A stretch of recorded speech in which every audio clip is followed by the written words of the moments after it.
Welcome back to Market Headlines. Mining Industry Indonesia, or Mine ID, confirmed that the Indonesian state-owned enterprises will form a holding company to make batteries to power electric vehicles. To achieve this goal, CEO of Mine ID revealed that the partnership will be established with giant Chinese and Korean firms. Indonesia, the world's biggest producer of nickel ore, a key component of electric vehicle batteries, wants to build an integrated EV industry that will eventually include building the vehicles. The new venture, called Indonesia Battery Holding, would be formed by state miners Mine ID and Aneka Tambang, state utility company Perusahaan Listrik Negara, and state oil company Pertamina. CEO of Mine ID, Orias Mudak, said that the company would help build an industry that aimed to cover everything from producing chemicals and minerals for batteries to making the units themselves, as well as recycling old batteries. The company would create a partnership with Chinese and Korean firms on two projects valued at $12 billion. Orias said that state miner Aneka Tambang would also work on related EV battery projects, including high-pressure acid leaching or HPAL and rotary kiln electric furnace or RKEF smelter projects valued to up to $3 billion. From all sources for IDX Channel.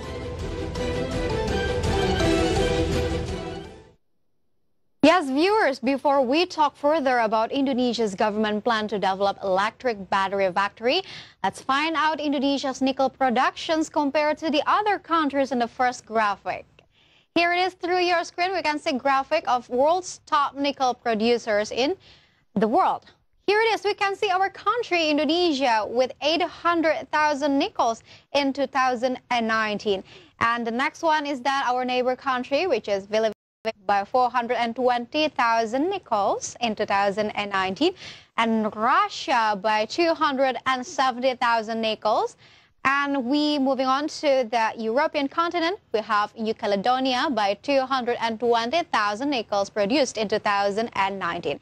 And based on the data from the Geological Agency, Indonesia's nickel resources and reserves are still quite high, whereas of 2020, precisely on July, Indonesia's total nickel ore resource balance reached 11 billion tons with reserve of 4 billion tons. Meanwhile, the total resource of the nickel metal is 174 million tons with a total reserves of 68 million tons.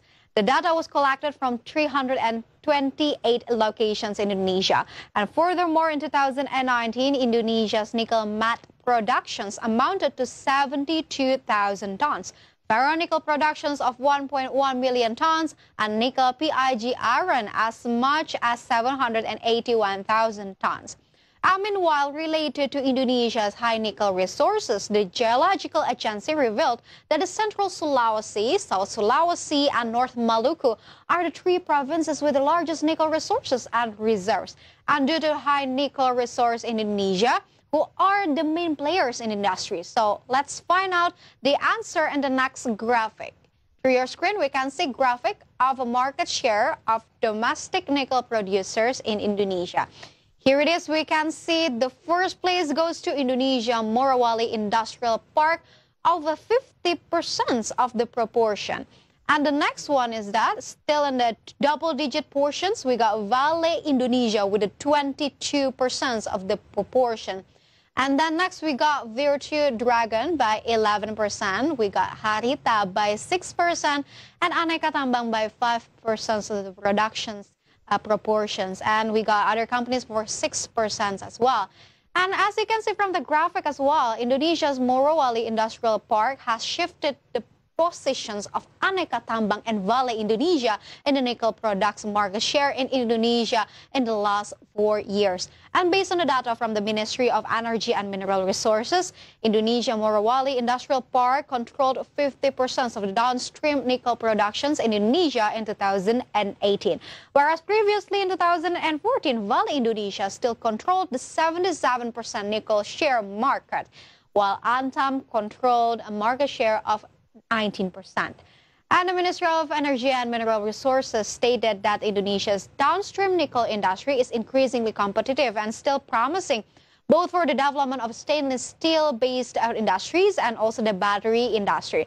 But unfortunately, until now, all products produced by the smelters in Indonesia are still in the intermediate products or semi-finished products.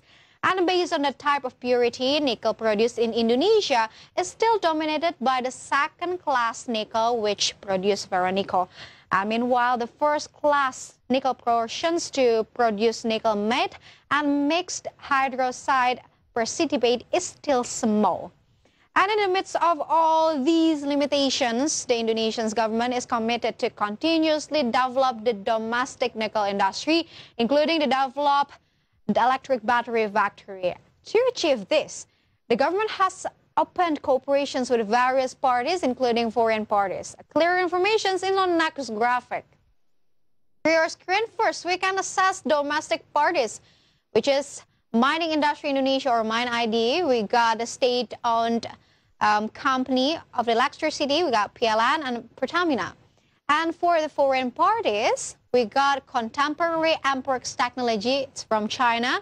This is a China firm that I mentioned before, and LG Chemical from South Korea.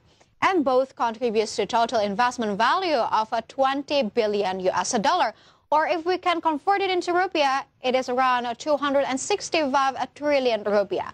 And regarding this project, CEO of MIND-ID, Aureus Petrus Modak, revealed that MIND-ID and Antam will handle the upstream.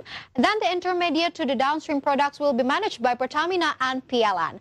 The CEO of MIND-ID added that the battery product from this project is primarily intended for electric vehicles and the storage of electrical energy, especially in complementing the use of the solar energy.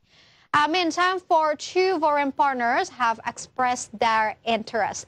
There are Contemporary Amperex Technology from China that I mentioned before, and then LG Chemical from the South Korea. And these two world-class companies will develop the nickel processing industry business into electric vehicle battery components. And for information, LG Chemical and Contemporary Amperex Technology are the two world's largest electric vehicle battery manufacturers and the battery suppliers for the best-selling electric car manufacturer, Tesla. And due to Indonesia's big ambitions and project plans to build an electric battery factory, who are currently the big players in the electric vehicles in the world. So is that possible that with this project, electric vehicle manufacturers are increasingly interested in and eyeing the Indonesia? So let's go to the next graphic for the answer. Through your screen, we can see the world's best-selling electric car manufacturer. Here it is. The first one goes to Tesla Motors Incorporated by selling 88,400 units. And then we got Renault by 39,355 units. And then we got Volkswagen by the 33,846 units. Hyundai from Korea by 24,116 units. And we got a Chinese manufacturer car producer, Bit Auto, by 18,834 units. And one of the best-selling electric car manufacturers, Tesla, is rumored to be one of the investors who will build an electric vehicle battery factory in Indonesia. The electric car manufacturer is being directed by the Indonesian government to build an electric car battery factory in an integrated industrial area Batang in central Java.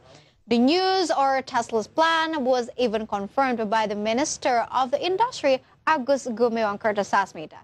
And apart from developing the supply chain for the electric car batteries, Indonesia is also aggressively attracting foreign investors to build an electric car factory. It's not just an interest. Even one of the world-class car manufacturers from South Korea, Hyundai, is currently building a car factory in Indonesia with a total investment of $1.5 billion US. VP of Hyundai Motor Indonesia, VP of Asia Pacific Hyundai, Lee Kang-hyun, revealed that one of the reasons of Hyundai has the encourage to invest large funds in Indonesia. It is because Indonesia's large production capacity with more than 1 million units per year, or under Thailand with 2 million units. This also becomes a basis for Hyundai's belief that Indonesia has the potential to become a champion in electric car productions in Southeast Asia. And yes, viewers, we hope that the Biomassive project can run smoothly, will not stop the halfway, and of course, bring a bigger positive impact to our national economy.